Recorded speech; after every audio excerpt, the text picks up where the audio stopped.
Good morning and welcome to Unfiltered Vision News, bringing you the news unfiltered Monday through Friday, 7 to 9 a.m. Eastern. My name is Dr. Ashaki Noni Nichols, and I will be your host. And I've been offline for the past couple of weeks on vacation with my husband. So, I'm sorry I wasn't online, but, there are some things you want to do that's important. My husband's very important to me, and we celebrated 7 years this year being married, and I'm very excited. It's been a wonderful 7 years, and I'm just praying that we can continue on this path of happiness, right? So now we got to get back to it. We got to get into it. Oh my goodness. It was like I went offline and the world just like went upside down. We've got a government shutdown. We've got riots happening. I won't call it a riot. They call it a peaceful protest. It's not a peaceful protest. It's unfortunately, um, and this is sad for me to say, it's anarchy. I mean, it's flat out anarchy going on in Portland, and they're trying to make themselves, in my opinion, ground zero and the template for what to do next, right? They're trying to take their cues from what happened in Los Angeles at the ICE facility when it became, almost like a full-scale riot. And it's interesting how we've got a full-scale riot for people just wanting to do their job, right? Wanting to do their job and do what the American people asked for because the American people voted in mass for Donald Trump to be in office and in mass for him to take care of those here illegally. See, here's the problem. When people come over here illegally and they are unvetted individuals, we don't know who's coming into our country. We don't know what their intentions are and what they plan to do. And it's been framed as these people are just here. They just want to work. They just want to support their families. And there may be individuals that want to do that. But here's my thing. If you really want to do right by your family, why don't you just come here legally? There are plenty of ways to be in our country legally. There are over 300 ports of legal entry into this country, but you've chosen to come here illegally. They have called these individuals undocumented. They have given them the titles of paroled in the United States. Yeah. That's happened, and we're gonna go over that today. But a lot of what we see, this uprising, again, against ICE, and unfortunately, even those in our government have, continued the rhetoric, right, of demonizing federal employees, which is wrong. It is completely wrong what, members of Congress have done, House and Senate, both. And you continue on this path as if this is right. You want, for some reason, for our country to fall apart. Do you really think the American people are going to start turning on one another like the Hunger Games? Do you really think that? Because that's what you're pushing. You want a situation to, in essence, pop off. So then that there's an excuse to bring in martial law. You really do. For governors and mayors to tell their police officers to stand down while the residents are being abused, in my opinion, especially in the city of Portland with noise, you know, and all types of situations happening, you know, footsteps from their home. It's just wrong. And you know it's wrong. But you want to say, oh, yes, we have a peaceful society here in Portland. No, you don't. During the daytime, you might, but not at night. And that's interesting because when people film there during the day, and there's a YouTuber I follow, I won't mention his name, but he was like, see, there's nothing to see here. I'm like, bro, you're out there at 10 a.m. Go there at 10 p.m. But you probably won't because you know how dangerous it is at 10 p.m. Yeah, there's the difference. And I really am hoping that this stops. Because again, they really want the violence to escalate. There's already been an incident in Chicago where someone was trying to use their car to run over ICE agents and they got shot at. I'm not sure if the person passed away or not that was fired upon, but what are you doing? And the bigger question is, why hasn't the city of Chicago stepped in to say, okay, enough? Because where that ICE facility is in an industrial complex. So there's no residents, at least within a few miles. I would say at least 3 miles of that facility. So what are you doing? Yeah. It begs the question for me, like, why? It's just a bad look as America. It really truly is a bad look. Because yes, we do have freedom of speech and we do have the right to protest. But see, protests have become anarchy. That's not peaceful protesting.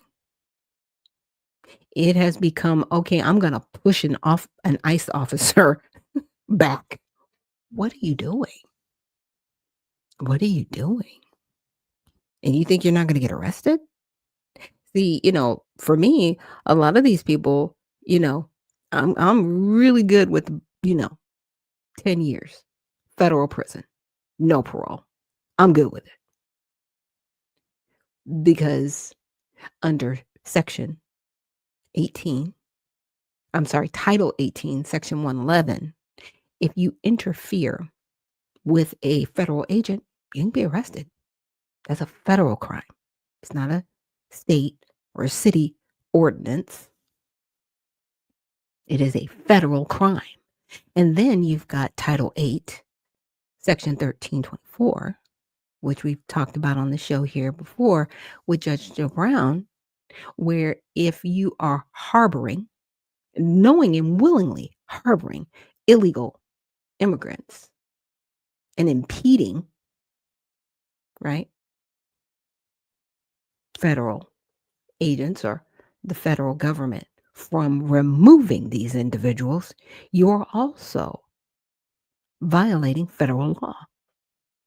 So we've got federal law being violated not only in Los Angeles, the state of California, New York, Illinois, it is now in Portland, Oregon. And what are you trying to prove? Are you trying to prove that you're just okay with criminal activity? Because to me, that's what you're proving. You're proving it in spades, and you don't care what happens. And Black Empower, thank you so much for reposting the stream. And he says, good morning and welcome back. Good morning to you too. Thank you so much for the welcome back. I felt so bad. Like I said, so much happened while I was offline and, it was like keeping tabs. I kept making notes like, okay, make sure you go over this. Make sure you go over I actually purposely didn't come back yesterday because I wanted to make sure that I had my notes in order for today's show.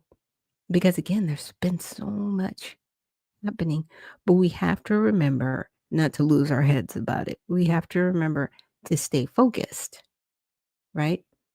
Because as all of this is happening around us, we still need to pay attention to what our federal government is doing.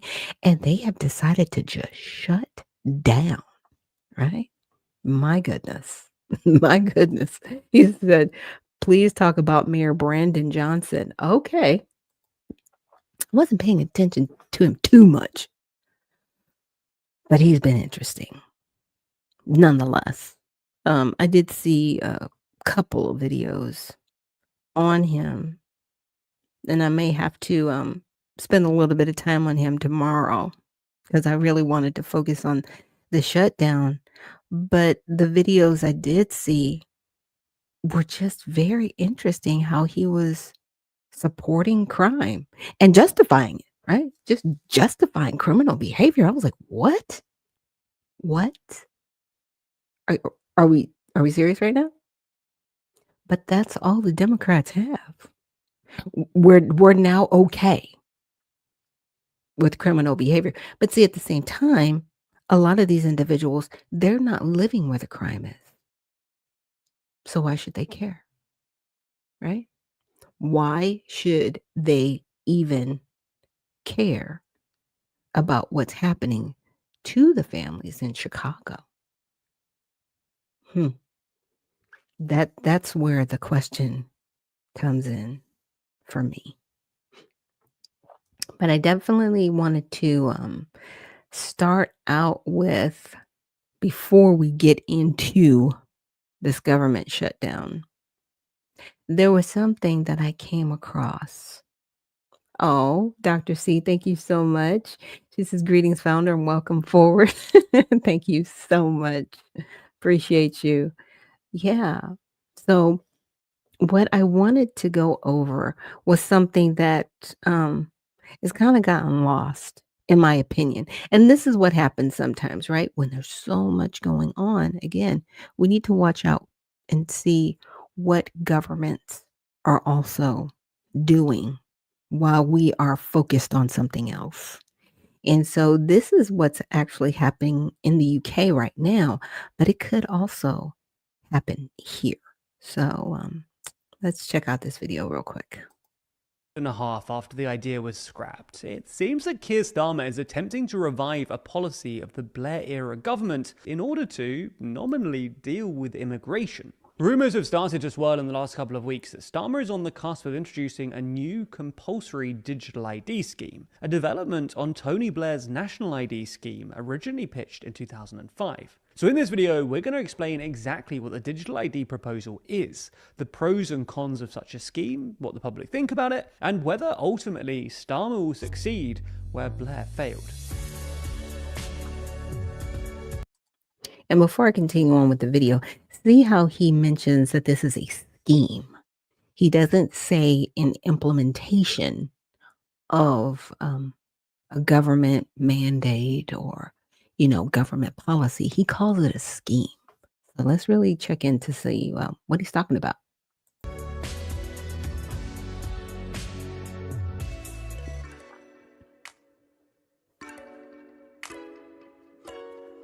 Dive deeper into politics with our magazine Too Long. Yeah, we make a real physical magazine.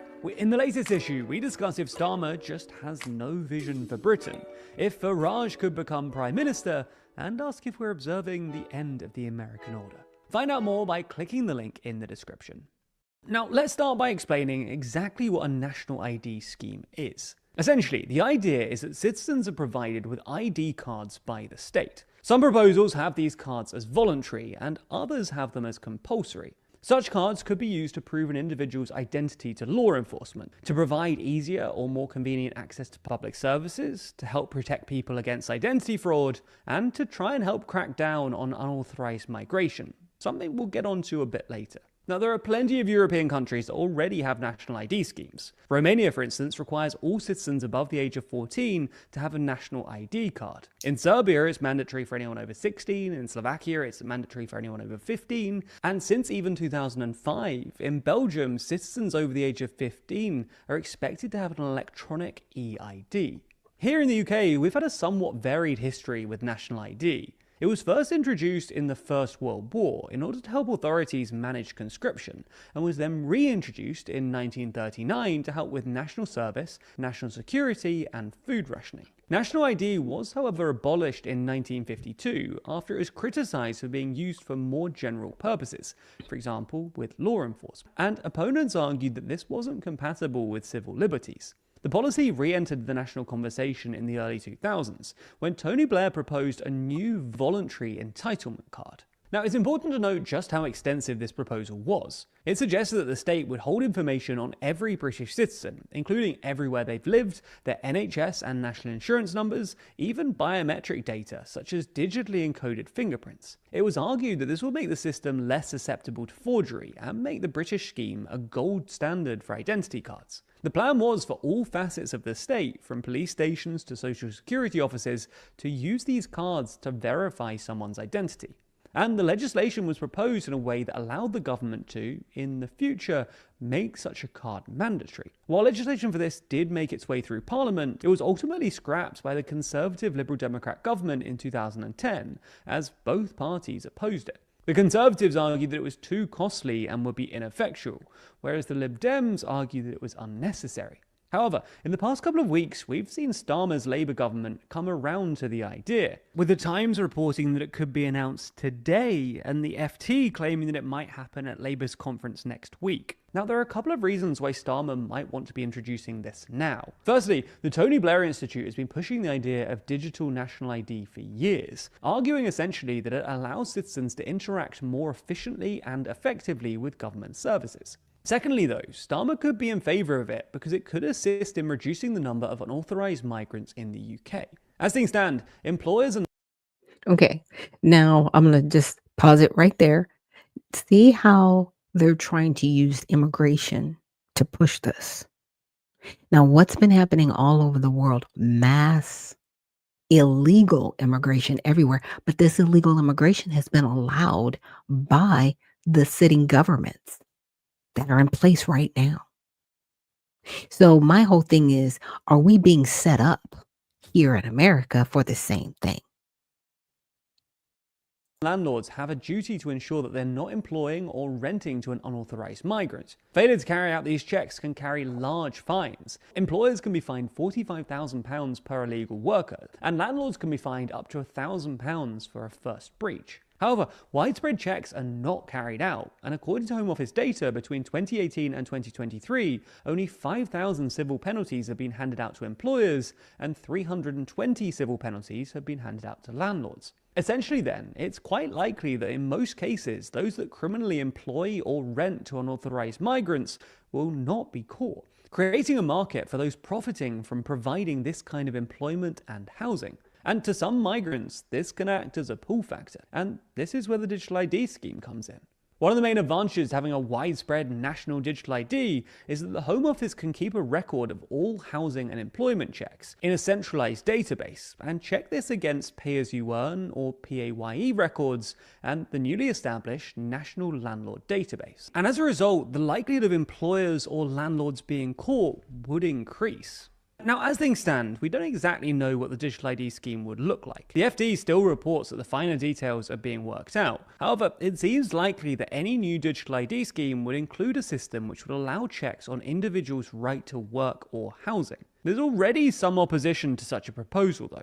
Rebecca Vincent of Big Brother Watch explained that we are sleepwalking into a dystopian nightmare where the entire population we force through myriad digital checkpoints to go about our everyday lives. On top of this, Abhinaya Murthy, also of Big Brother Watch, wrote an article highlighting the concerns regarding data breaches. In the last few years, she points out, there have been 11 major data breaches in the public sector. As a result of this, Murthy explained that it's not a question of if a data breach occurs, but when.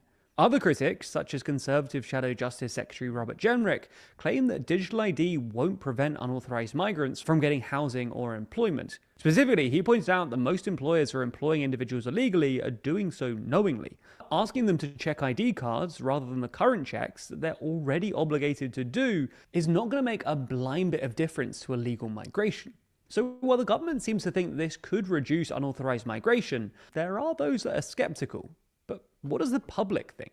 Well, already a petition against the proposal has gained more than 115,000 signatures online, enough to trigger a debate in Parliament. However, specific polling demonstrates that people are generally less opposed. Polling from YouGov in June found that 57% of people support the idea and only 24% oppose it. Similarly, Ipsos polling from September demonstrates that a whopping 57% of people support the idea and only 19% oppose. In fact, when asked why they support digital ID, 40% of respondents cited the fact that it could be used to prevent illegal immigration. Perhaps then, with so little opposition from the public, this is a proposal that Starmer will push ahead with. The media landscape right now is moving so fast that it's quite easy to rely on just the information you already know, or the sources you've grown to trust. But what about everything you don't see? Or what if those sources you trust aren't completely honest?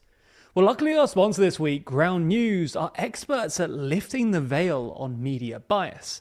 Their website and app, developed by a former NASA engineer, collects thousands of articles from across the media landscape, putting them all into one place for you to easily compare how the news is being covered around the world. For example, this story on the digital ID proposal in the UK has been covered by 15 sources, with none of them coming from the left and 7 reported by the right. We can dig even deeper by looking at the political bias, factuality, and ownership of said sources. That's not all though, as Ground News offers a bunch of super handy features. We especially like their blind spot feed, as here you can see stories that have been disproportionately covered by one side of the political spectrum or the other. For example, if you lean left, you might have missed this story about the US Energy Department trying to claw back $13 billion in green funding. It's important to know exactly what's circulating online in different echo chambers, instead of purposely choosing to stay in the dark. We all know that the current media sphere is always trying to get your attention by any means necessary, to sway you into thinking one thing or another. So having a website that helps you spot when that's happening is a real game changer.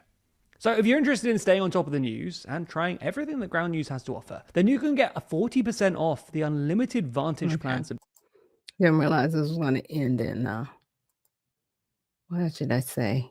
An advertisement for Ground News. But Ground News is very similar to All Sides. The one thing that I do like about All Sides, and you guys know this, is that it summarizes what the left and the right are doing. And it does show if someone is actually not covering it. They'll show that. They will. And Michonne says, good morning. Good morning to you. Good to see you as well. Thank you so much for joining us here on Unfiltered Vision News. But the reason why I wanted to bring that up is because it's the one thing I don't really see anybody talking about over here. And I did come across an article on in Time Headlines, and he also brought up the Glenn Beck show, right? And he also brought up RFK, and RFK had done a speech regarding what he called turnkey totalitarianism. In essence, data collection, right? Similar to what they're doing in the UK with the mandatory ID. RFK was saying they have enough information on us to do this. Now, if we've been paying attention, right, since July, they've passed the Genius Act, right? Not the CBDC, even though that is a gateway to the CBDC. So they've locked in the money, right? We have real ID in different states where if you do not have a real ID, you cannot go into any federal buildings, right? It bars you from that. But what's the next step? Right? Convenience. It's always about convenience. Now, I'm going to show this video where RFK talks about wearables, right? Just to track your steps and making good health choices. And I do want people to understand one thing about wearables. Wearables do not necessarily mean the type of wearables to go into the cloud or into a database. Now, they do have those, right? But then they have more so ones that are like Fitbits. And the information isn't online. It's more so for you, right? Tracking your heart rate, how many steps you're doing during the day. And, they're supposed to be promoting people having wearables, but it begs the question, would there be a wearable out there that would be similar, right, to what they have going on in the UK? And that's my question, right? How will these wearables be used in the data that's collected? How would that be used? Even let's say you wanted it transmitted to your doctor's office, right? Maybe you're on a weight loss program, or you have to, get in better shape for surgery, whatever, what have you, right? And you're working with your doctor, and your doctor's like, okay, put this wearable on and we can share this data and information in real time. How will that data be stored? And where would it be stored? And who would be responsible for it? I think that's the bigger question in all of this, because nobody's really asking the question, where who owns it? Who owns the data? Do you own it, or does the government own it? And if the government owns it, what are they doing with it, and why do they need it? Right? Patriot Act got rid of the Fourth Amendment a long time ago, right? Where we are now signing over our rights to the federal government with everything that we do. And it's unfortunate, but it is what it is. So let's check out this short video with RFK. Is that there is a tremendous amount of research that shows that greater engagement with one's health leads to better outcomes. In recent years, American innovators have created and improved wearable devices so that not only are consumers able to better engage with their health through monitoring data, but they are able to share that data with providers. I believe American consumers, in line with the 21st Century Cures Act, should be able to access these innovative wellness tools. Secretary Kennedy, do you agree that consumers should continue to have access to these tools? Absolutely. In fact, we're about to launch one of the biggest advertising campaigns in HHS history to encourage Americans to use wearables. It's a way of people can take control over their own health. They can take responsibility. They can see, as you know, what food is doing to their glucose levels, their heart rates, and a number of other metrics as they eat it. And they can begin to make good judgments about their diet, about their physical activity, about the way that they live their lives. We think that wearables are a key to the MAHA agenda, making America healthy again. And we are going to, my vision is that every American is wearing a wearable within 4 years. Okay. Now, on its face, that seems great, right? Keeping up with your health seems very innocent. But again, if this is being implemented by the government, who at the end of the day owns the data? Who's responsible for the data? And if there's a breach, who's responsible for the breach? If your personal information gets out there, we always have breaches. And I'm like, yeah, whatever. You're doing this. Government, you're doing this. You're selling our information. I've gotten to the point where I'm like, what would be really cool is if you paid us $100,000 every time there was a breach of our personal information. I think the breaches would stop. What do you think? If a company had to pay $100,000 per person, not in total, per person, for the data that was breached, do you think these data breaches would stop? I think they'd stop. I think we wouldn't have any, right? Because they would go out of business if they kept breaching our data. But there's no repercussions for these companies when the data is breached. That's my concern. Because again, on its face, it seems very innocent. Yeah, put on your wearable, track your steps, track your glucose levels, what food is doing to your body as you eat it. But who owns the data? And who's responsible for the data that is being collected? That is the bigger question, especially now that they've, are trying to implement a digital ID and make it mandatory in the UK. Because as we can see, a lot of things that happen in the UK happen here. I don't know if you're seeing it. All of the illegal immigration that we see here now, it had been happening in the UK, Paris, Sweden. Yeah, it happened across the pond first. Then they perfected it, and then they implemented it here. So a lot of the things that we see happening, they're not by chance, they're on purpose. And it always has been that way, and it's pretty sad and disgusting, in my opinion, because we're constantly, you know, going through this. I don't want to call it a cat and mouse game because that's not fair. But I will say it is more so a situation where the government creates a problem and then they want to implement a solution worse than the problem they're trying to solve. Right? Telling us, hey, this is completely innocent. 9/11, for example. What happened to a lot of civil liberties we had? And have we been able to get them back? Nope. Mm-mm. No. And when individuals push back to try to get those rights back, they're like, well, why are you trying to disrupt? Because we have a constitution that says what you're doing is wrong. But nobody's trying to fix that. It's very, very, very interesting. So I wanted to go over a little bit more of this whole digital ID and biometrics really quickly.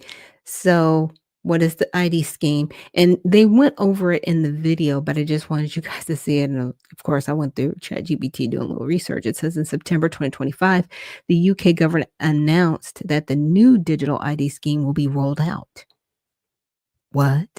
Yeah, they're just rolling it out, just doing it.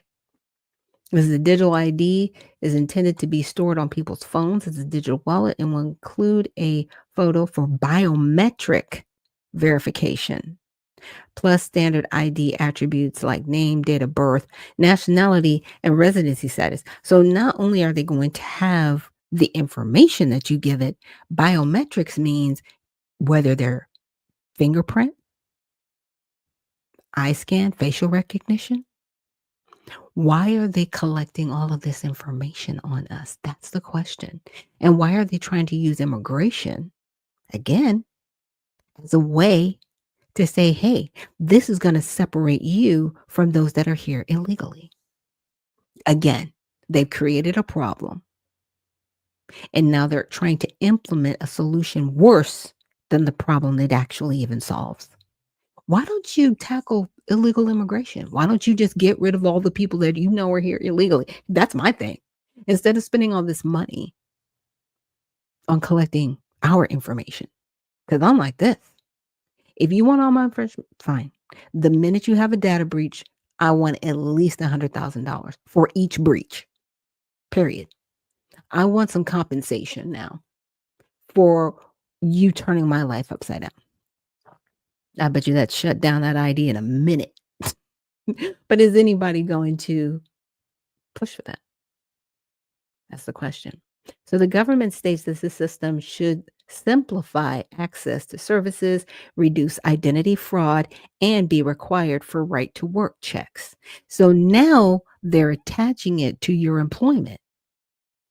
Really? You're going to force me to take something so that I can work?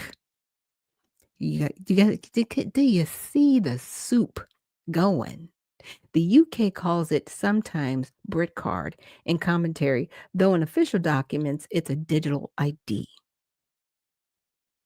They are trying to truly lull the public into, and this is just me, this is my opinion, it is a form of slavery.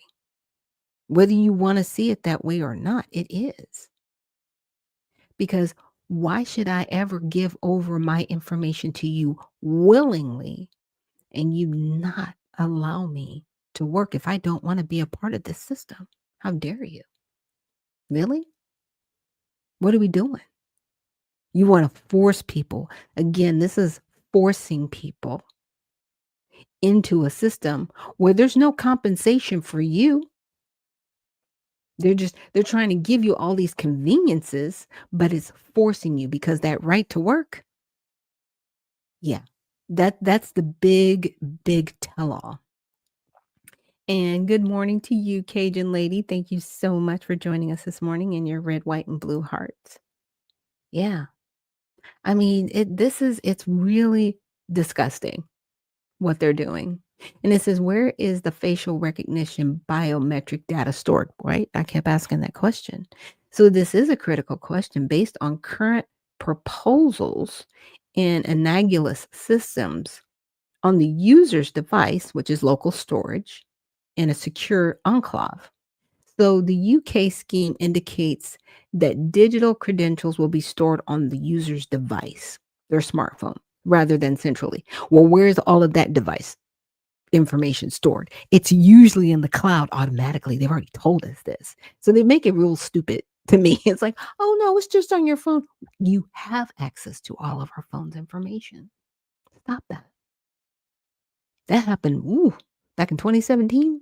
I think there was a situation where there was an incident and they needed to break into someone's iPhone for information regarding a case. And they were like, well, we really can't do that because that's somebody's personal device. Well, they really quickly came up with a piece of legislation where they can bypass that and do it as long as they have probable cause. Yeah, that happened. So, no, your information is not safe on your phone. Sorry. Snowden broke that a long time ago. But, I guess it makes you feel better because you're saying it, even though it's not true. Right? Server side, back-end systems, identity verification and matching.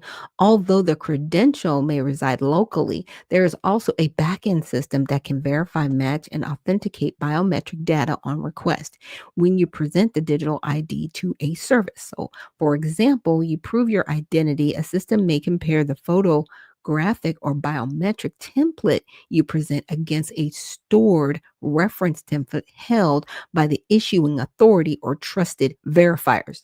Who are the trusted verifiers? That's anomalous. We don't know who these people are. Well, we actually do know who they are. It's the government. But they're not going to say who they are. Really?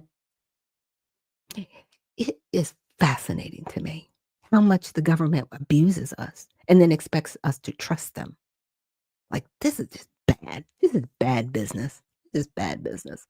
So the government has not yet fully disclosed exact architecture, how many servers, where, who controls, etc.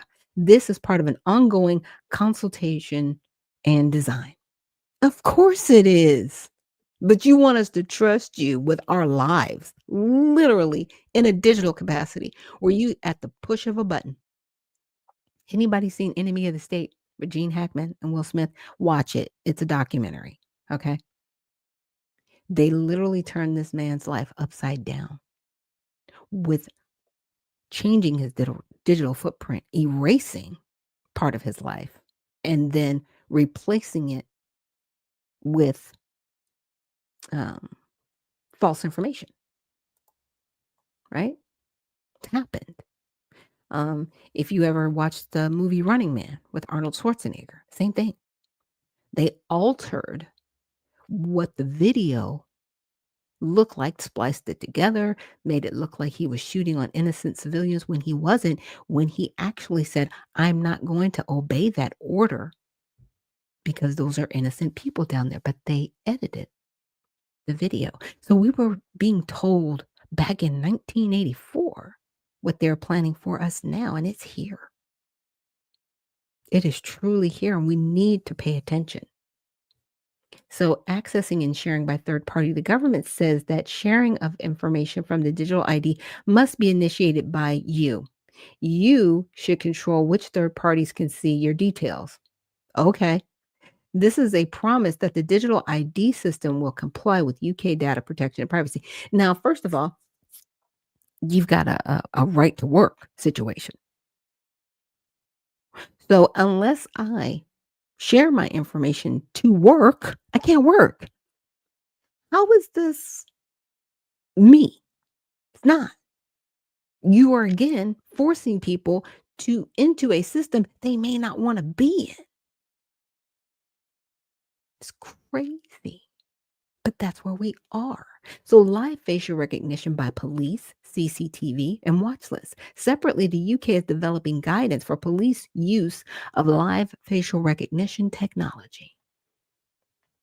FRT, where facial features from CCTV or cameras are matched in real time against watch lists. Well, who's on the watch list? And who's maintaining this list? Right? I mean, we already had situations here where even Tulsi Gabbard, she was on the watch list. This is someone who served in the military and the Senate. How did she end up on a government terrorist watch list, by the way, which she finally got off of? What? You can put anybody on that list you want.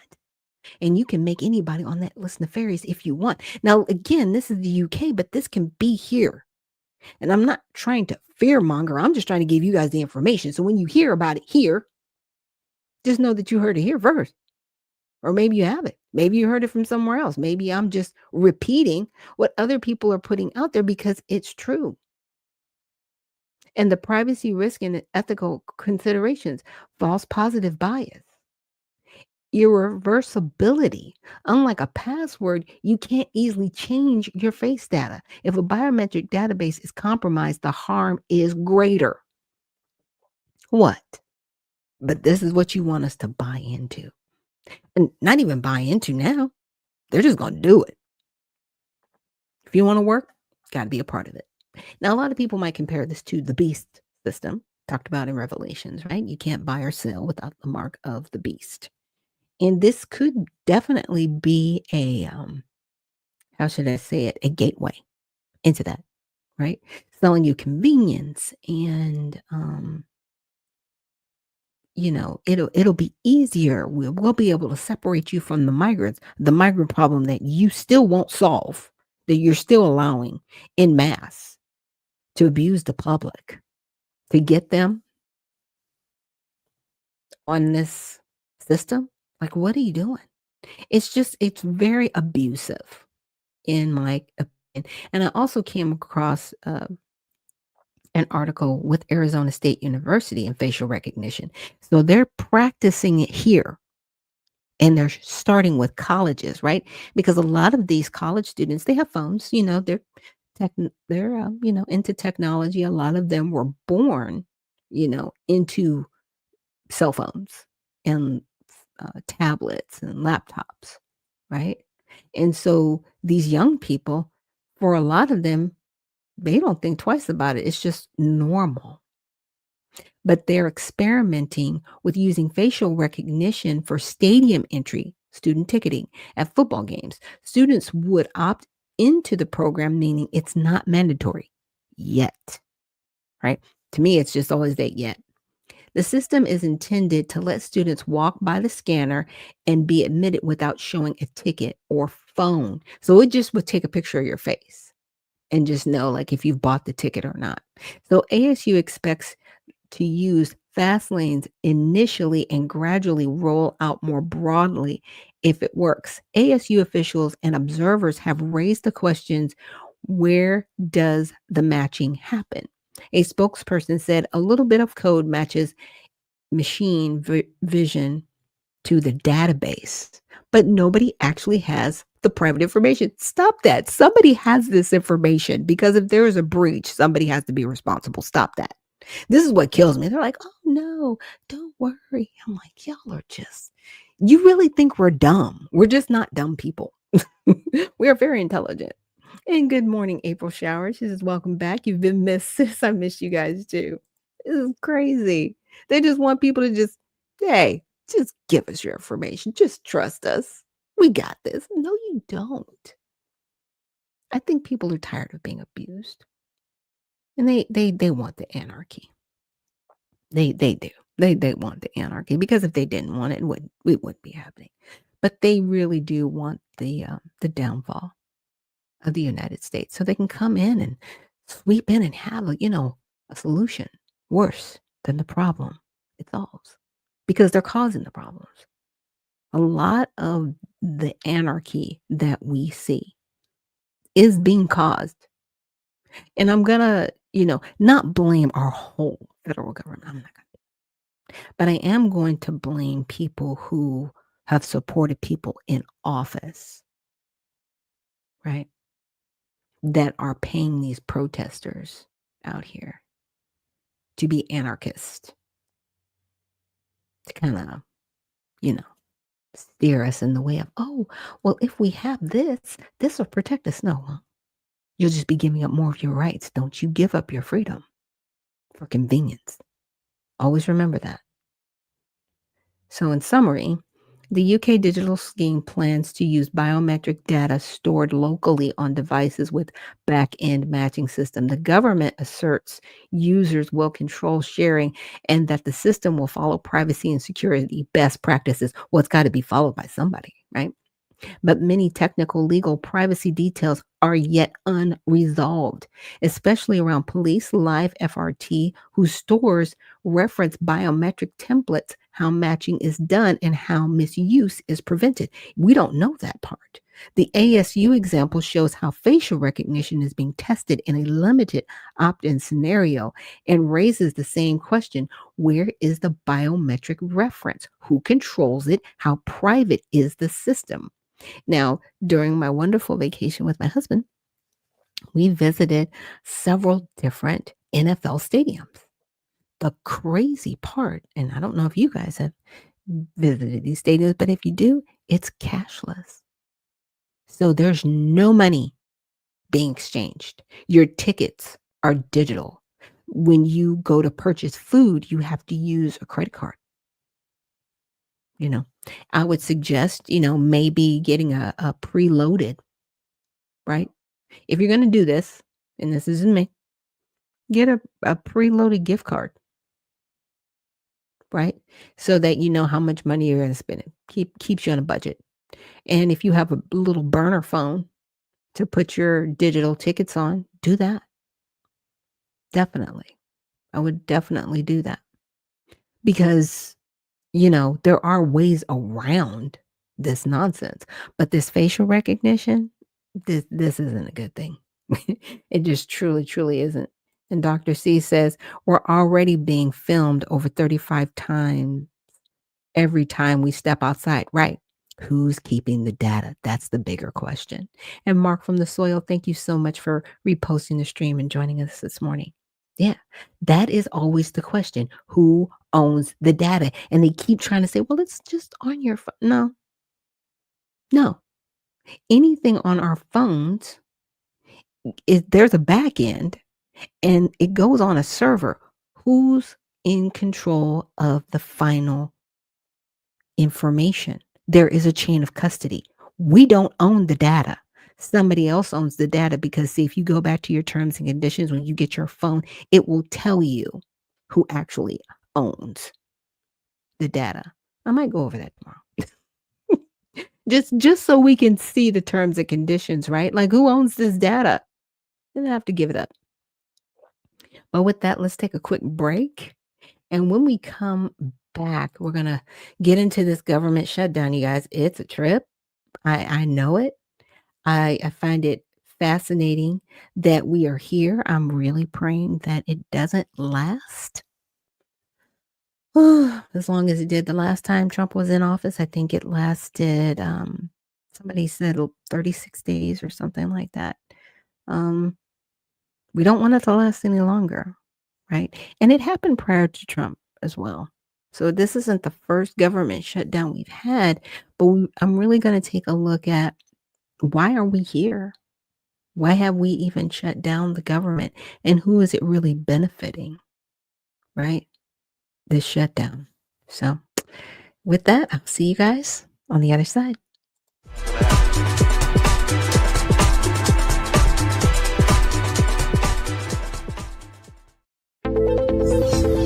The the browsers of today are broken.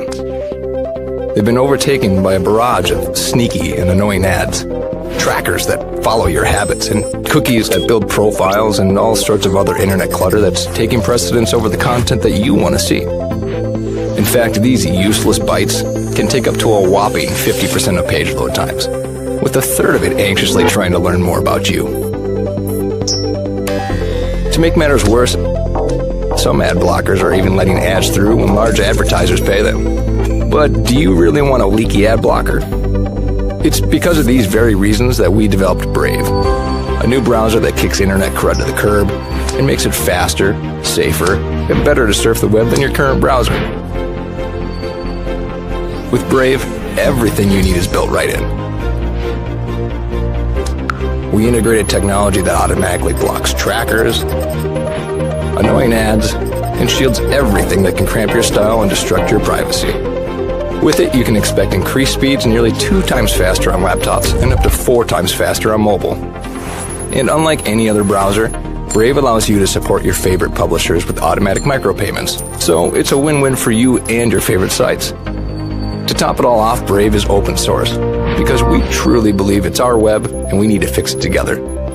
So ask yourself this question: do you want a web browser made for the internet of today? If so, try Brave. It's faster, safer, and ad-free.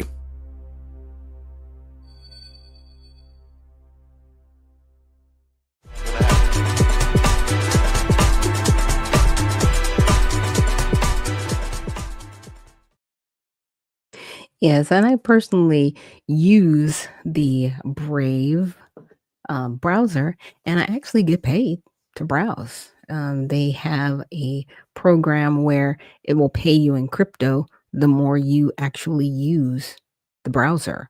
So definitely check out brave.com. And if you want to be a sponsor of the show, you can reach out to unfilteredvisionnews@gmail.com and we can set you up as a sponsor to the program. You can sponsor segments or you can sponsor the show as a whole in its entirety. So thanks again for you guys joining us here on Unfiltered Vision News, bringing you the news unfiltered Monday through Friday, 7 to 9 a.m. Eastern. And my name is Dr. Ashaki Noni Nichols, and I will be your host.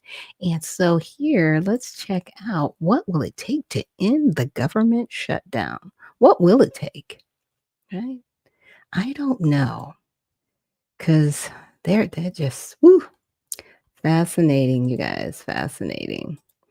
But it says here, for summary, congressional lawmakers have yet to reach an agreement on a spending bill that would at least temporarily end government shutdown that began on October 1st. Now, please know that the CR that they initially implemented from September would have only extended until November 21st. Okay. So they weren't talking about actually going forward with a clean budget. They were just going to do a continuing resolution. So let's see what it got to say. So the next payday for civilian federal employees is reportedly October 10th, and the next for military employees is October 15th. Fox News, which is right biased, referred to the dates as central to ending the shutdown due to the pressures and pushback that they will likely commence if payments were withheld. Republicans currently hold a 53-45-2 majority in the Senate, but an agreement needs 60 votes to pass. So they need 7 more people to pass. We're going to get into like a little bit of the why, but let's check out what this article has to say. So outlets across the political spectrum identified healthcare as the biggest sticking point for both Democrats and Republicans in Congress. Newsweek, which is center, noted the impasses exist because Democrats want a deal to secure health care provisions while Republicans have raised concerns about cost and the extent to which migrants should have access to health care. It is likely that congressional Republicans would either have to allow Affordable Care Act taxes to expand or simply wait for Democrats to retract their proposals. Now, CNN, that leans left, said the ongoing shutdown could make Democrats look worse, partially due to Senate Democrats' rejection of a continuing resolution hours after the shutdown began. On the other hand, the outlet noted many who benefit from ACA subsidies come from red states and highlighted a Republican submission on healthcare spending as a practical outcome as well. The government shut down after lawmakers voted down two stopgap proposals. The Republicans' proposal, if approved, would have primarily delayed the shutdown deadline until November 21st. Like I said, the Democrats' proposal would have permanently expanded the ACA and reversed Medicaid cuts. So we know some of these cuts were for those undocumented, right?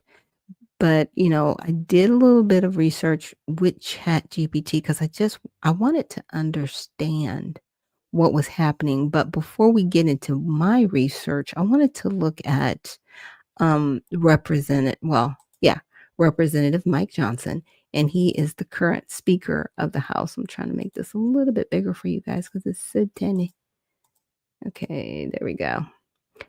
So what he wanted to, say is House Republicans have passed a clean, nonpartisan continuing resolution to responsibly keep the government open through November 21st, giving appropriators time to complete their full year appropriations process through regular order. President Trump and Republicans in Congress stand united in support of this straightforward, responsible solution. Democrats voted against the bill, leading us into the government shutdown. So we know that both parties are going to blame each other.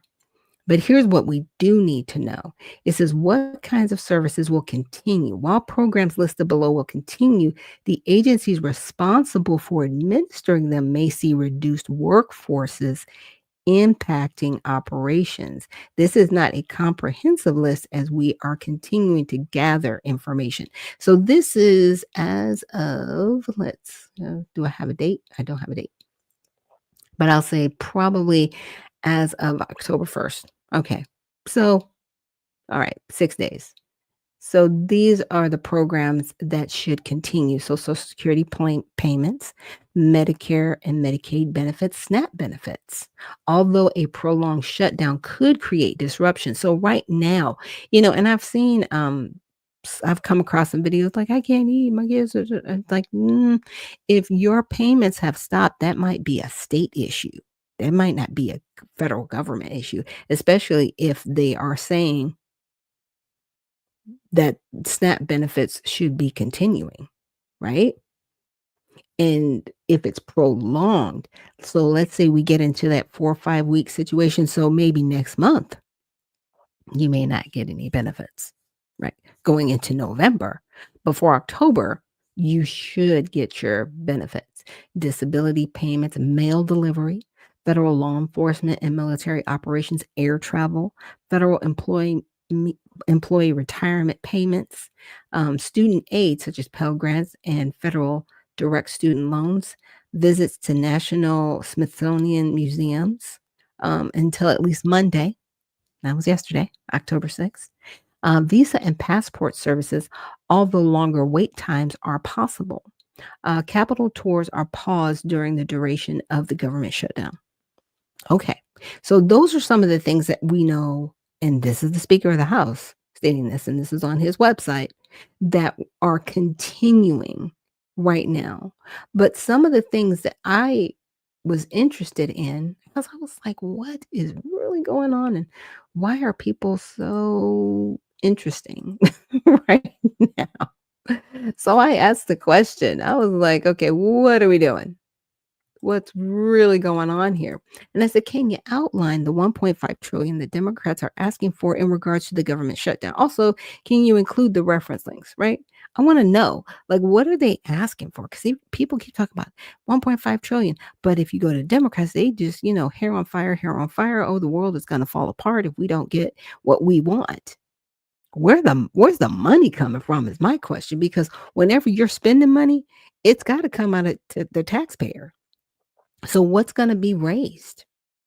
The money's got to come from somewhere. I'm sorry. It does. It just doesn't come out of thin air because you say, hey, just print it. I mean, you could, but we've got to apparently borrow money from ourselves, which is really stupid. Like, that's a whole nother conversation. But I'm just saying, where's the money coming from? Who's paying for this? Who is paying for this? That's the bigger question. So this refers to, it's going to be over the next decade. It's about 10 years. So you got to spread it out over 10 years, right? So part of it is repealing the health spending cuts from the One Big Beautiful Bill, right? A large share of the 1.5 trillion estimate, permanently extending enhanced ACA or Obamacare subsidies, the enhanced health insurance tax credits that were part of pandemic legislation and later extensions are set to expire. Democrats want to make them permanent. Why would we need pandemic legislation? Okay, I'll wait. What, we're not in a pandemic anymore. Why are you trying to go back to these spending measures? Like, what is that about? And they want $350 billion over 10 years, right? Reverse Medicaid cuts. Some of the Medicaid or tighter rules were enacted under of the One Big Beautiful Bill that Democrats want reversed. Part of the same health program cost bucket. Well, some of those cuts included taking people who are not here legally, right, to be removed under the 1996 federal legislation that said if you are here, and even if you're here legally, right? Definitely if you're here illegally, but if you're even here legally, you cannot get federal benefits. You have to be able to sustain yourself. And if you can't get medical, right? The other spending increases or restoring funding, this includes restoring funding for public broadcasting. What? Security funding, foreign aid, or undoing restrictions on executive spending authority included in the GOP plan. So a smaller portion, relatively speaking, right? But why are they trying to get public broadcasting funding again? What? Why are we doing that? Public broadcasting means it's public. So they should be funded by the public. That doesn't mean you dip into the government to get your funding. Mm-mm. That means if people want to send you donations, that's how you operate. Period. That's fair. I'm just saying public broadcasting should be funded by the public, not forcibly for government tax dollars and funding. So interaction effects and interest costs. Some of the costs not from direct program changes, but from increased borrowing interest over time, right? So that's also baked into the 1.5 trillion. So the 1.5 trillion is not a single month of spending or an extra 1.5 trillion immediate infusion. Is over a 10-year increment, right? And again, they don't care how they spend the money. They really don't. The Democratic Party they're not very fiscally responsible. They just want to say, hey, hair on fire, we need this money. You need to do it now. Even Nancy Pelosi was caught saying it. She was like, we don't know what's in it. We just need to pass it and then we'll find out later. She said that. She said that. She did it. It's crazy. So what Republicans' critics claim is inside that demand. Republicans and allied sources characterize the Democrats' proposal as including a 1.5 trillion wish list of partisan policy. For example, a press release from the House Republican calls it a 1.5 trillion ransom note, alleging it crams in partisan policy and extraneous provisions, restoring free health care for illegal aliens, removing work requirements, rescinding border security, etc. And a GOP summary document lists among demands restoring health care for undocumented immigrants, keeping on working adults on taxpayer health care, permanently extending COVID era Obama subsidies. Why are you trying to extend COVID era subsidies? We're not in a pandemic. That's my biggest question. I'm like, what are you doing? Why is that even on the table? But I guess you need the money, right? And good morning, Cool Water. Cool Water says, good morning. Public broadcasting stations are Democrat propaganda outlets. They are, and they were proven. They even had a whole judiciary hearing on it. Not judiciary, I'm sorry. I guess the House brought in people and they were talking, and how they do their back and forth. They get their 5 minutes of fame. But basically, yeah, it's worse than ABC. Right? They just feed talking points from the government to the general public. Never paid to do that. That's not what public broadcasting is supposed to be. It is supposed to be for the public. But again, it should be funded directly by the public. It should not come through the government. Period. So if I want to send $10 a month to public broadcasting to keep them on the air, that should be my choice. You should not be taking it out of federal tax dollars. Period. I wanted to get down. So I said, also, can you outline other spending increases or restoring funding? And if the restored funding was found by Doge? Because I was like, didn't Doge expose some of this stuff?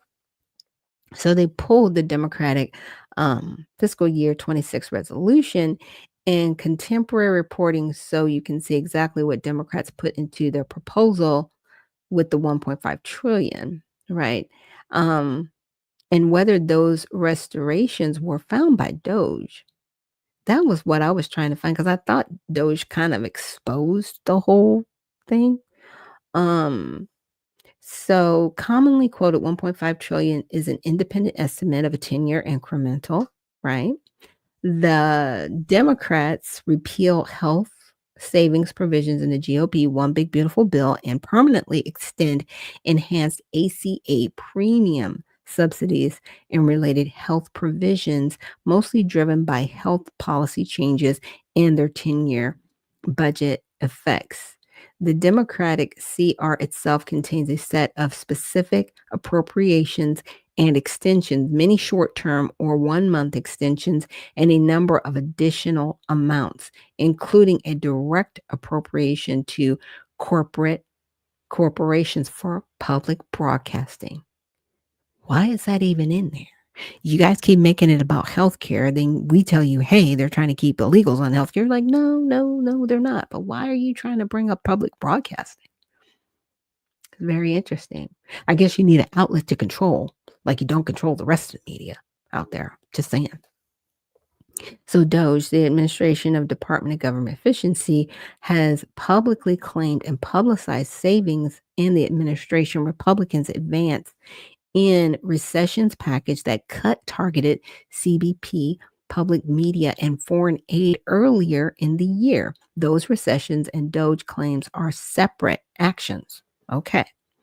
So the Democrats CR restores appropriates funds by law. It's not literally spending money that DOGE found as an administrative transfer. In short, the CR restores funding by congressional appropriation. DOGE's claims savings are a separate matter and do not automatically supply those funds. I was like, okay, but I just needed to find out, because I was like, didn't DOGE kind of bring that up? Like, what are we doing? We're funding we're funding Sesame Street in Iraq. Like, why are we doing that? Like a lot of things that we are funding. Like, why are we doing these things? And Sassy Lady, thank you so much for joining us this morning and reposting the stream. So, primary sources, they got that. What's in the Democratic CR? Line items and restorations.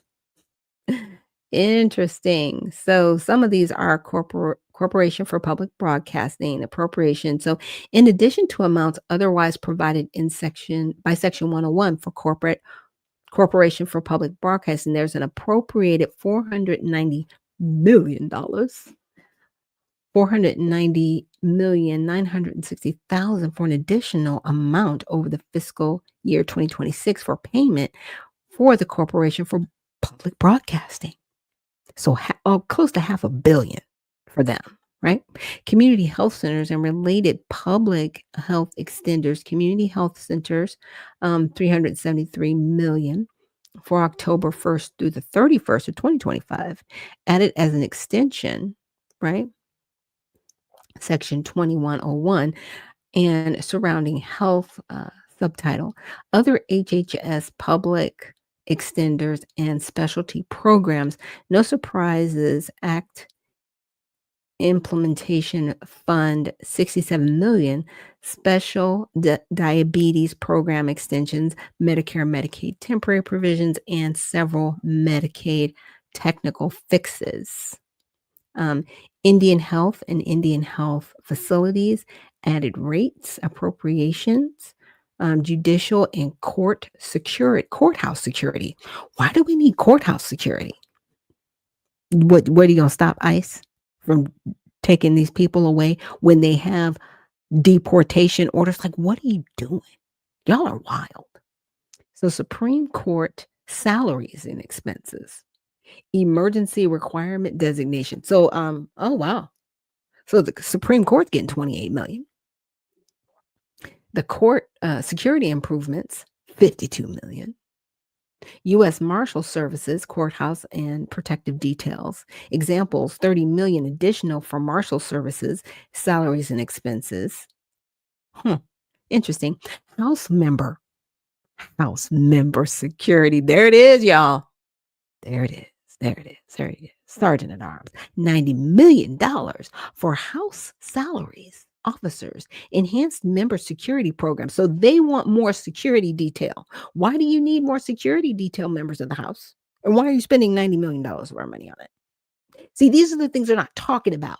These are not the talking points that you hear outside. Yeah. Y'all know I'm a dig. You know I'm a dig. Other targeted additional amounts throughout the CR. The CR contains dozens of program-specific extensions and 1 month appropriations or additional amounts. Defense Production Acts extensions, temporary adjustments, and DSH Medicaid allotments. Now, I'm going to stop there, and I'm going to show you one of these areas. They talked about this 490 million. So when they tell you, oh, no, that's not in there, let's just see.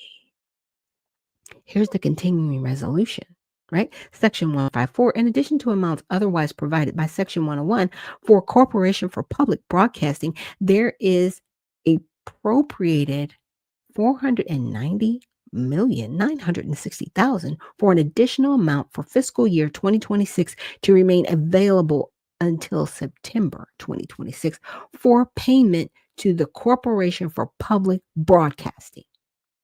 Period. It's in there. Senate appropriation. Let's go back up to the top because it hasn't been like signed and dated yet. But here it is. Here it is. Here it is. Here it is. So you don't get to go back and tell us you didn't do this. You did this. Democrats, you did this. You did this. You keep doing things like this. And you keep wanting us to sign off on things like this. And I don't get it. I don't understand why. It's like shooting yourselves in the foot continuously.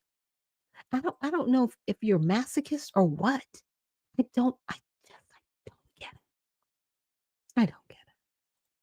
Go back to 154. There we go. Yeah, I don't understand you.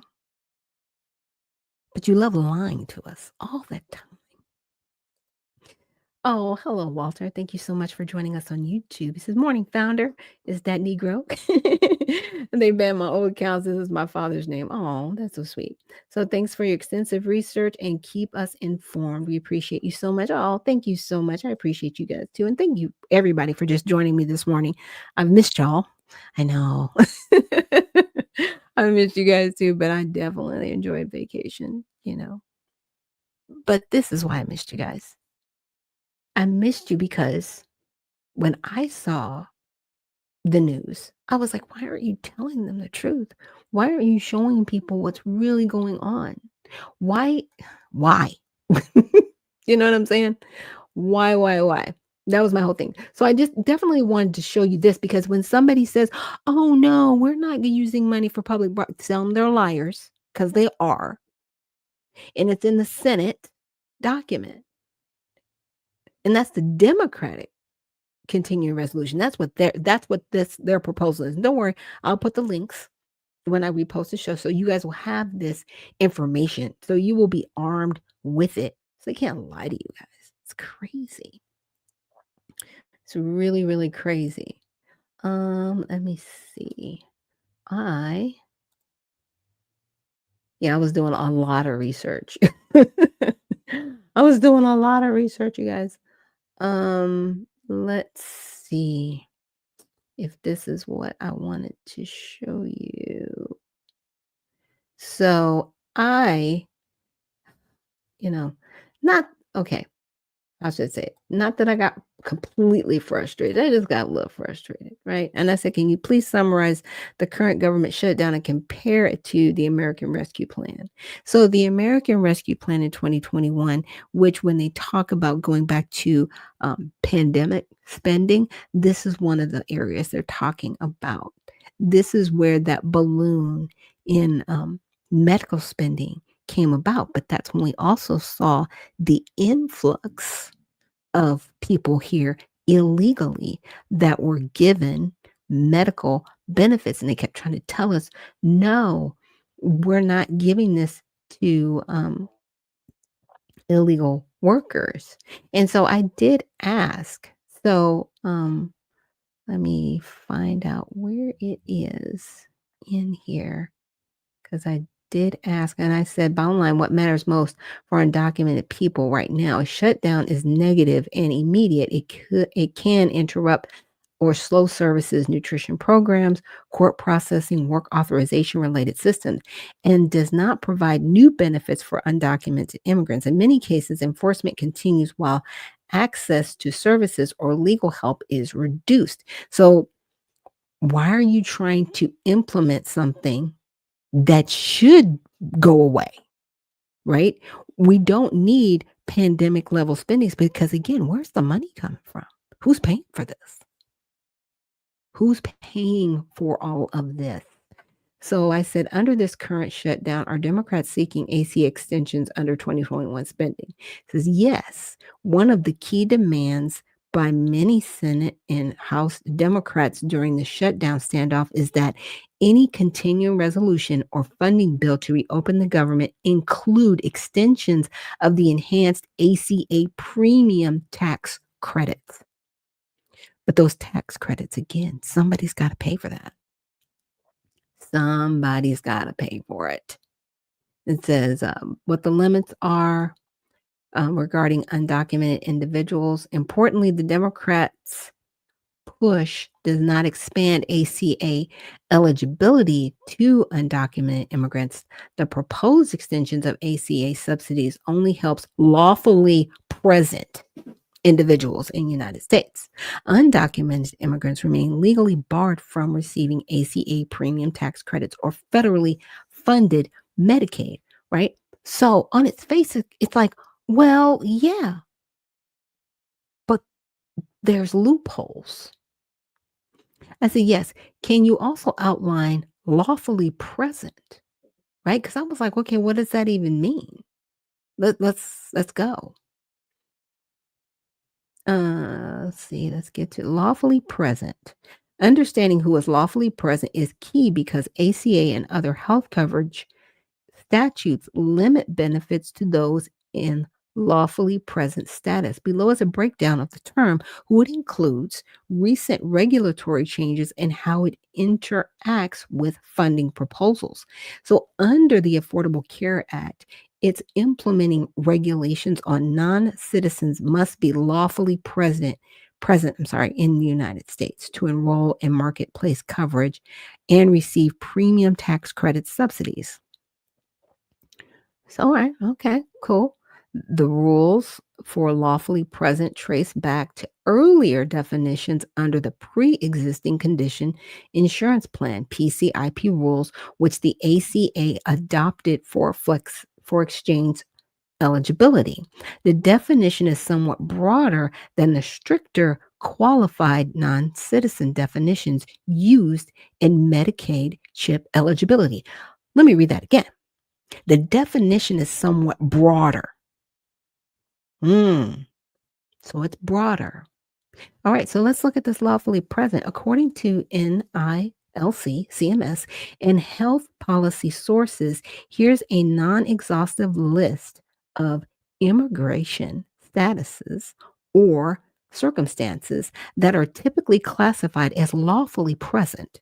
The ACA marketplace proposes, subject to eligibility rules, state variations, and recent changes. So, lawfully permanent residents, LPRs, or green card holders, those are one of the categories. Refugees, asylees. How many of these people came over here saying they were claiming refugee status and asylee status?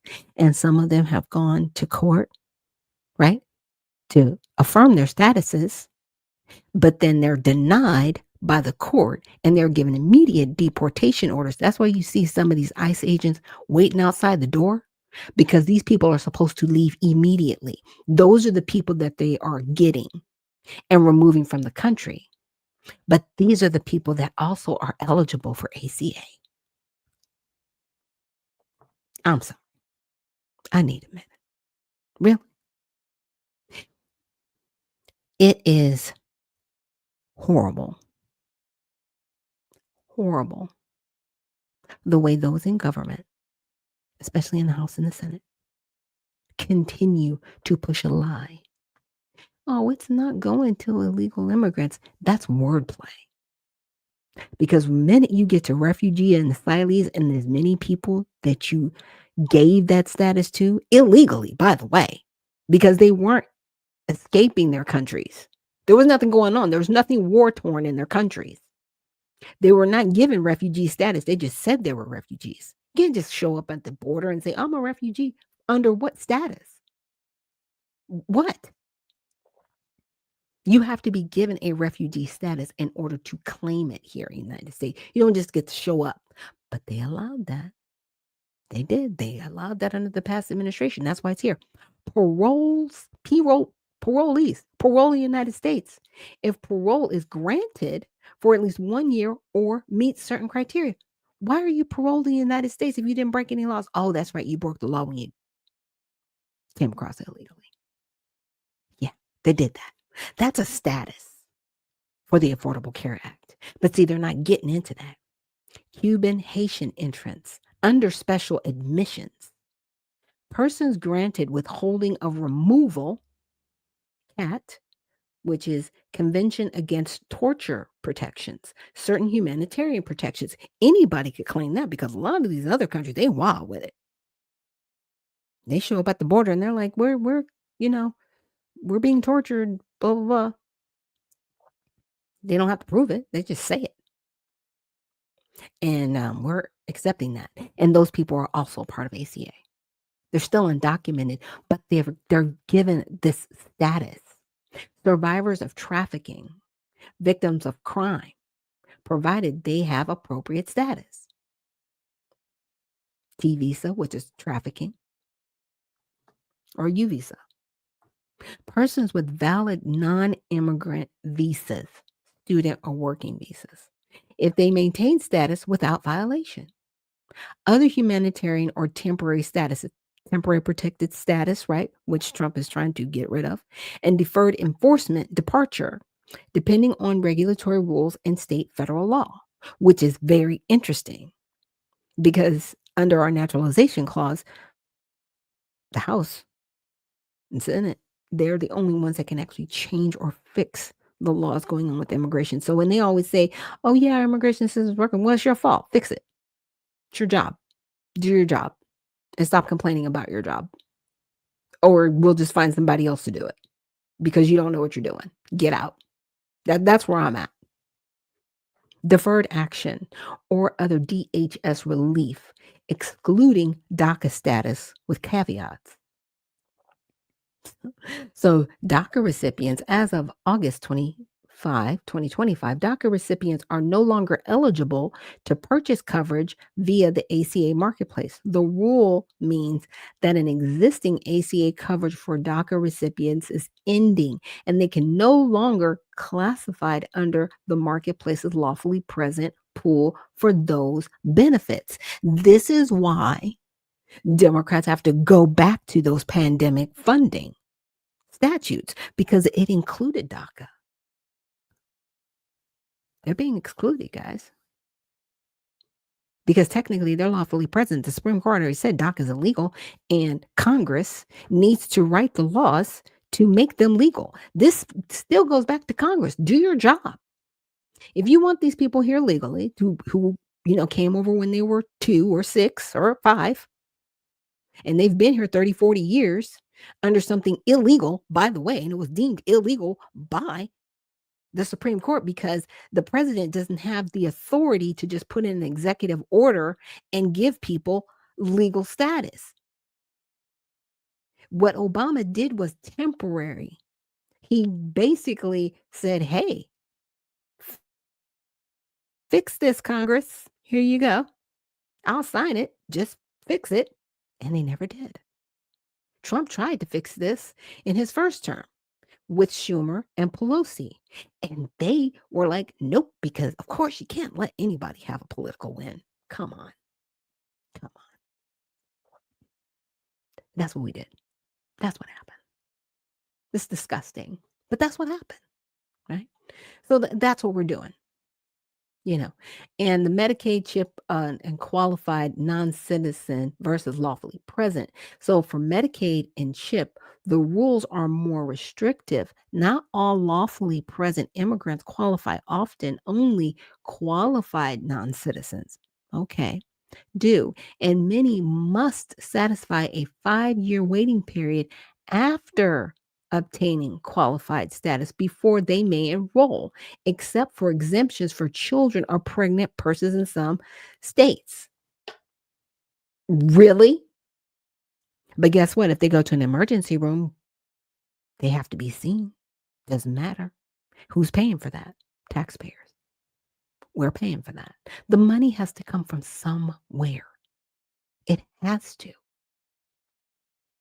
It needs to stop. It needs to stop. We cannot be the world hospital. It's not on us. They need to get this illegal immigration off of the United States. They are truly, truly trying to destroy our country. That's where I'm at with it. So I ask, how will this affect American taxpayers? Right? It's an excellent question. This is at the heart of the current shutdown negotiation. Let's break it down. How the Democrats proposed ACA premium tax credit extensions and related lawfully present immigrant coverage provisions could affect American taxpayers, both financially and structurally. Right?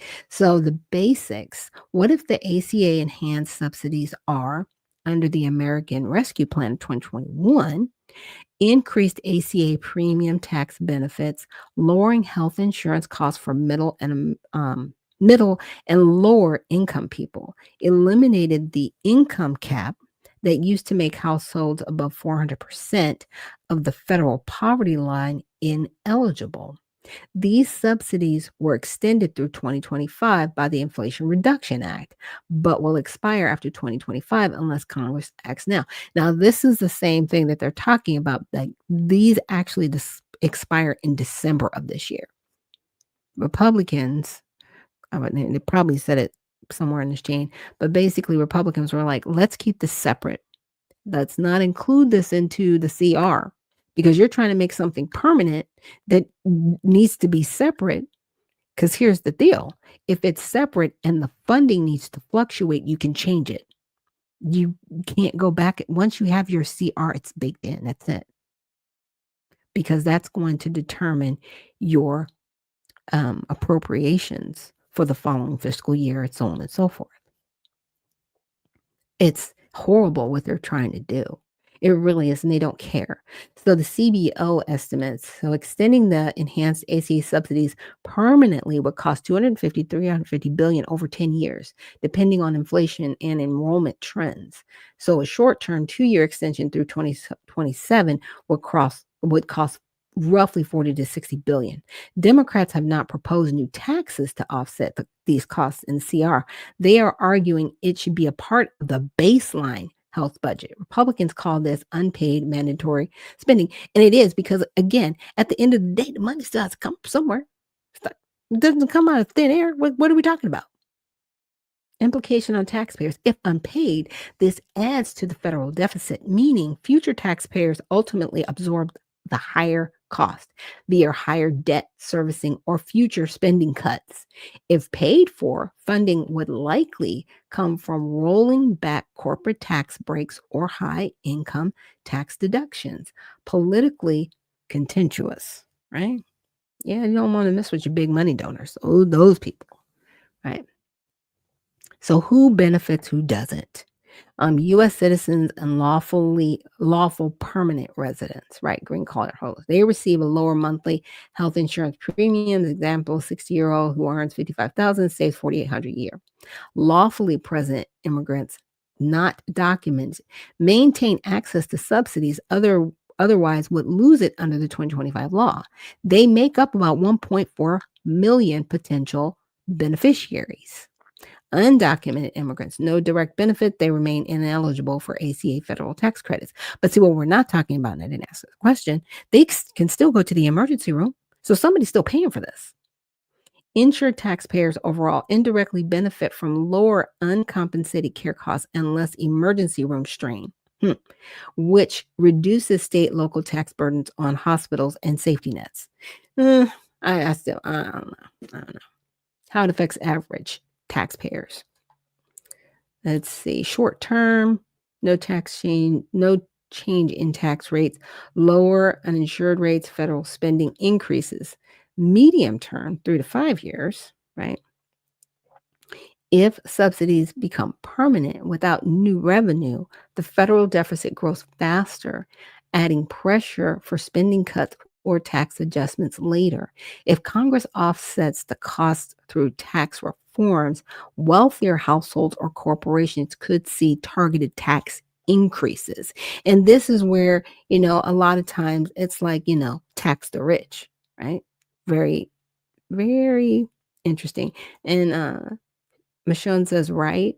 And she goes, I see them in the ERs. Yeah, exactly.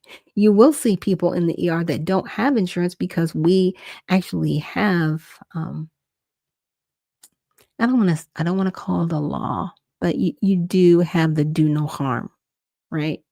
Within, with the doctors, that they take that oath, their Hippocratic oath to do no harm. And when they do that, they have to care for people, even if they don't have insurance. But that becomes a burden and a strain on the taxpayers. And Michonne says, tax the poor is what's happening. It is. And that's who it's going to fall on. And this is where it's always interesting to me with what's happening in the Democratic Party, because they're so bent on supporting people. And my husband and I were talking about this. It's like, well, what if they support these people that are here, undocumented, illegal, whatever, and those people don't end up voting for them? I was like, yeah, no. That's the chance they're taking. But they don't care.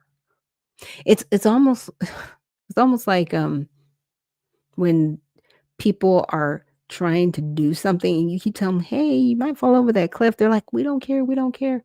And they're almost at the cliff. We're like, bro, like the cliff is right there. Like you really shouldn't do this. This is really not going to go well. We don't care. And they just continue to push for things that are wrong. And let's see. I asked another question. I says, if those are lawfully present were removed or ineligible, would that lower cost if they were removed? This is an important, complex question, right? So, for those lawfully present, people who are not U.S. citizens but are legally residing in the United States, such as green card holders, refugees, temporary DACA, whatever, it says the financial impact, if lawfully present non-citizens were removed from eligibility of ACA subsidies and public programs, potential federal spending could decrease because fewer people will receive premium subsidies or Medicaid coverage, right? Taxpayer costs per capita might drop slightly on paper since fewer subsidies would be paid out. However, the reduction is not straightforward because of secondary effects, the long-term effects, right?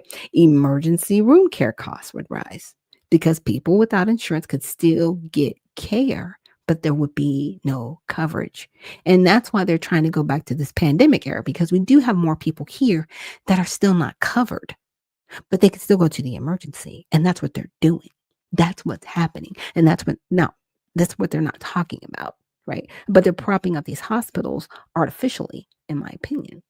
So it's an unfortunate catch-22 because the taxpayers are on the hook for this. And they're not going to tax the rich people. They're going to tax the middle class and the poor people for this. They have to. They have to.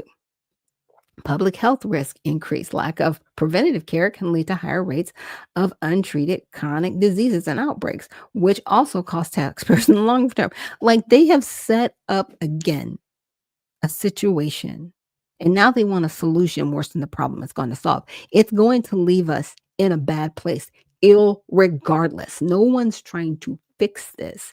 And it's like, there's got to be a fix. It says, would you like me to include these changes in undocumented specific ACA? I said, yeah. But I'm going to say in this last one. So I said, in my opinion, our government has set us up for failure with our medical system, because it has.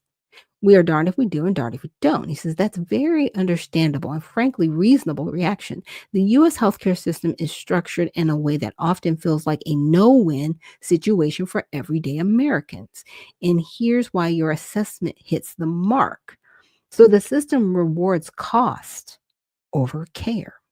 So healthcare in America operates largely as a business. Hospitals, insurers, and pharmaceutical companies profit more from treating illness than from preventing it.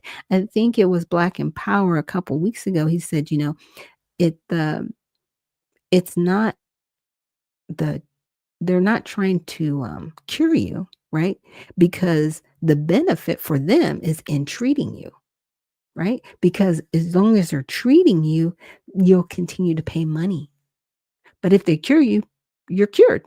Why is there a point in coming back if you're done? That's it. The money, it's that faucet's turned off. They don't want to cure people. So preventative care, which would save taxpayers and families billions long term, often receives less funding and lower priority. So whether government spending increases or decreases, the average person rarely sees the savings because middlemen still dominate the system. Policy whiplash hurts stability.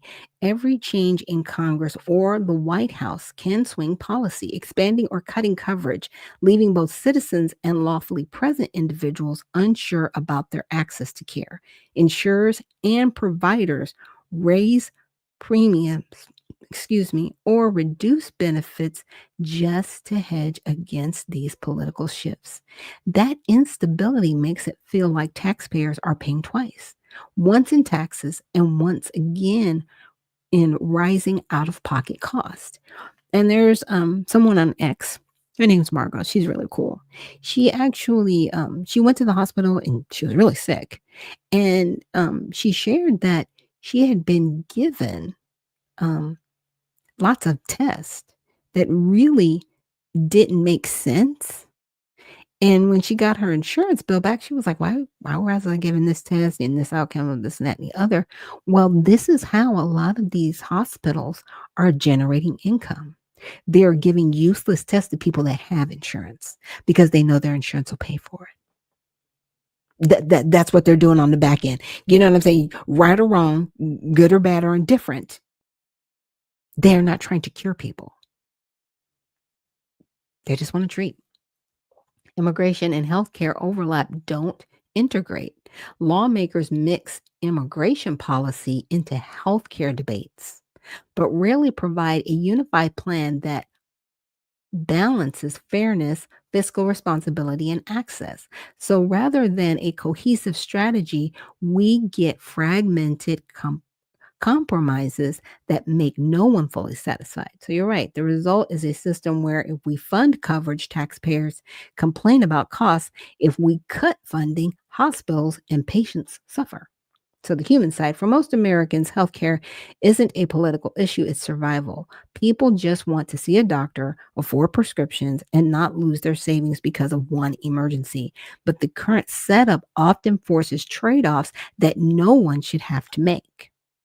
So it says, if you like, I can outline a three-part reform framework showing how the U.S. could actually reduce costs and increase access without collapsing the system.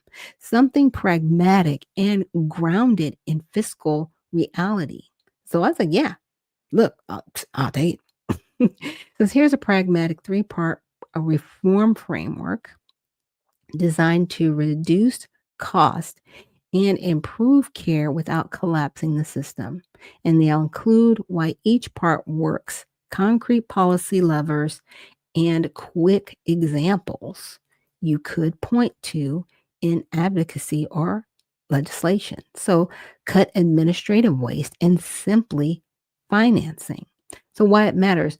U.S. administrative complexity is enormous. Billing, prior authorizations, multiple payrolls, and redundant paperwork add tens, if not hundreds of billions annually.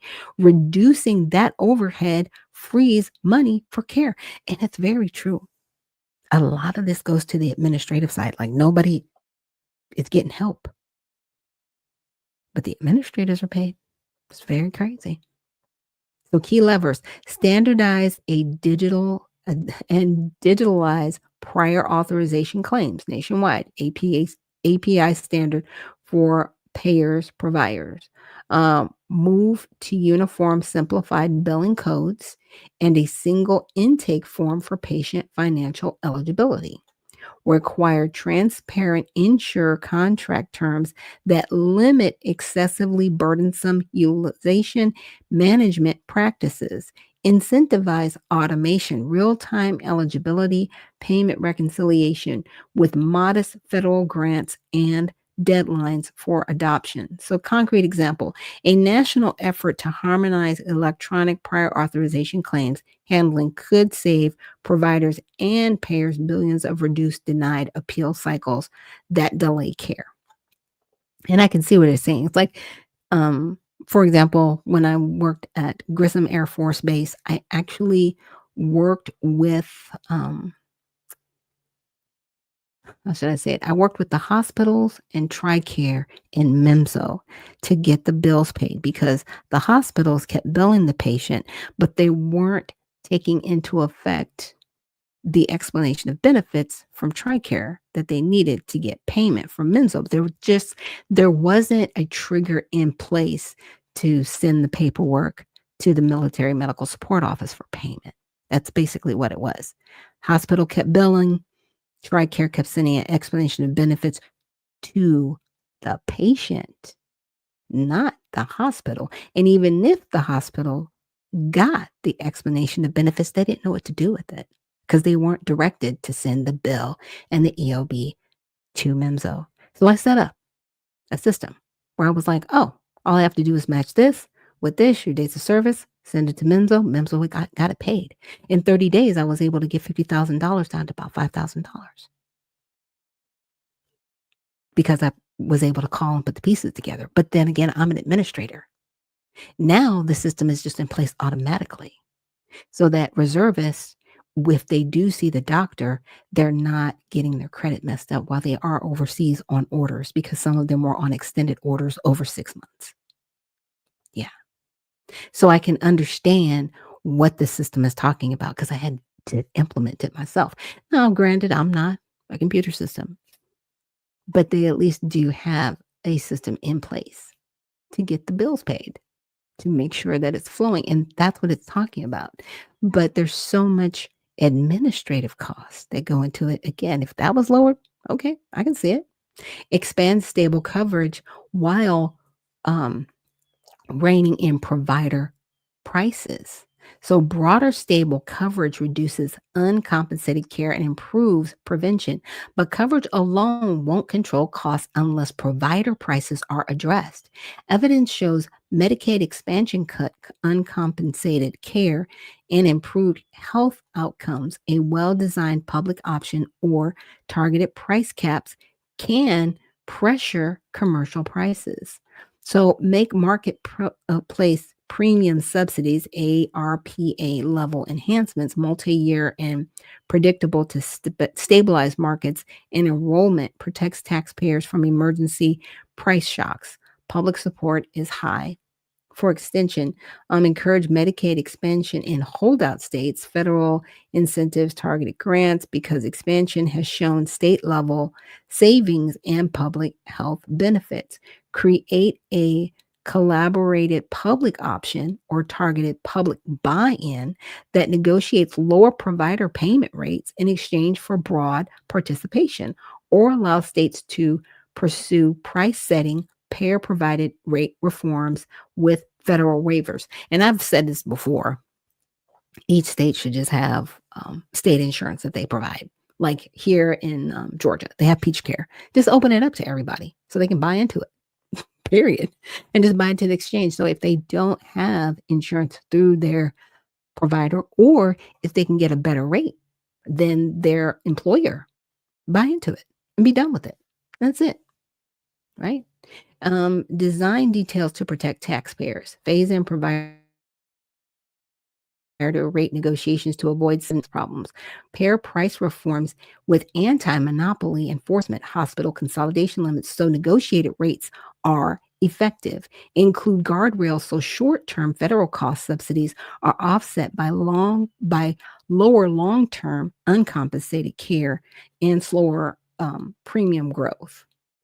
Shift spending upstream, primary care, community health, and targeted prevention. Why it matters. Preventative and primary care improve long term outcomes and workforce participation. While the CBO notes that all preventative services reduce spending, strategic investments in high value primary care, chronic disease management, and social care supports produce measurable savings and health gains. Medicaid expansion studies also show mortality reductions from broader access. So, key levers: increase primary care payment reform, capitated bundles, chronic care management payments to reward outcomes, not visits, right? So, if I'm only seeing the doctor once or twice a year, yeah, I'm benefiting. But if I have to see the doctor 5 to 10 times a year, right? So offsets. So fund community health workers, home visiting programs, and integrated social services referrals, food, housing through a blended federal state grant program. Okay. Invest in targeted prevention for high cost chronic diseases, diabetes, heart disease, with ROI tracking and outcome based contracting. Expand broadband and telehealth access to reduce no-show rates and bring care to underserved areas. So states that invested in community health and better primary care access saw reduced utilization and improved chronic disease metrics, which lowers system cost over time. So, why this package is potentially realistic: admin reform, targeted price and coverage reforms, and prevention and community health. So, quick estimated outcomes: lower commercial premium growth over 5 to 10 years of provider prices, administrative waste are reduced, right? Fewer uninsured people, reduced uncompensated hospital care, and improved public health metrics, right? So there is a way out of this. The question is, do we want a way out? That's always the question. Do we want a way out? Or do we just want to complain? I mean, It is what it is. We can complain all we want. But is that going to make anything better for anybody? That's always the question. So thank you so much for joining me here on Unfiltered Vision News, bringing you the news unfiltered Monday through Friday, 7 to 9 a.m. My name is Dr. Ashaki Noni Nichols, and we will see you guys tomorrow on our Women in Wellness Wednesday. So we'll have some more of this news for you, but thank you so much for just joining me here today, getting into the government shutdown and going over, just some things you guys, I think we needed to know. We needed to go over it because nobody's really talking about solutions. They're just complaining. So thanks so much again for joining us here on Unfiltered Vision News, and we will see you in the next one.